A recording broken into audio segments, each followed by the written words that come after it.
নমস্কাৰ বন্ধুসকল, আপোনালোক সকলোকে আদৰণি জনাইছোঁ। যিসকলে কেন্দ্ৰীয় শিক্ষক পৰীক্ষা বা চিটেটৰ বাবে অপেক্ষা কৰি আছিল, তেওঁলোকৰ বাবে আজি এটা অতি গুৰুত্বপূৰ্ণ দিন। CBSE অৱশেষত ছেপ্টেম্বৰ 2026 ৰ বাবে অফিচিয়েল নটিফিকেশ্যন মুকলি কৰিছে।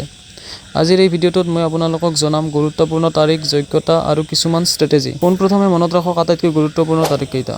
আজি 11 মে'ৰ পৰা অনলাইন আবেদন প্ৰক্ৰিয়া আৰম্ভ হৈছে। এই প্ৰক্ৰিয়া চলিব 10 জুনলৈকে। কিন্তু মোৰ এটা সৰু অনুৰোধ, আপোনালোকে সেই সময়লৈকে ৰৈ নাথাকিব, কাৰণ শেষৰ ফালে চাৰ্ভাৰৰ বহুতো সমস্যা হয়। আপোনাৰ এটা সৰু ভুলৰ বাবে, এলাহৰ বাবে গোটেই বছৰটো নষ্ট হৈ যাব পাৰে। আৰু চিটেট পৰীক্ষা কেতিয়া হ'ব? চিটেট পৰীক্ষা আমাৰ হ'ব 6 ছেপ্টেম্বৰ 2026। হাতত মাত্ৰ কেইটামান মাহে আছে, গতিকে ভালদৰে সকলোৱে পঢ়া আৰম্ভ কৰিব পাৰে। গতিকে সকলোৱে পঢ়া আৰম্ভ কৰি দিয়ক। বন্ধুসকল, বহুতৰে সপোন থাকে শিক্ষক হোৱাৰ, কিন্তু বহুতে ফৰ্ম ফিল আপ কৰোঁতে ভুল কৰে। নিজৰ নাম, ফটো আৰু ডকুমেণ্ট আপলোড কৰোঁতে অতি সাৱধানে কৰিব। যদি আপোনালোকে চিটেটত ভাল মাৰ্ক ল'ব বিচাৰিছে, তেতিয়াহ'লে মনত ৰাখিব, অসমৰ পৰা এইবাৰ বহুত প্ৰাৰ্থী অৱতীৰ্ণ হ'ব। গতিকে প্ৰতিযোগিতা তীব্ৰ হ'ব। চিলেবাছখন ভালদৰে বুজি লওক আৰু যিমান পাৰে প্ৰিভিয়াছ ইয়াৰ কুৱেশ্যন পেপাৰ সমাধান কৰক। শিক্ষক হোৱাটো কেৱল এটা চাকৰি নহয়, ই এটা দায়িত্ব। আপোনাৰ সেই সপোনটো বাস্তৱ কৰাৰ সুযোগ এয়া। আপোনালোকৰ আটাইতকৈ টান লগা বিষয়টো কি?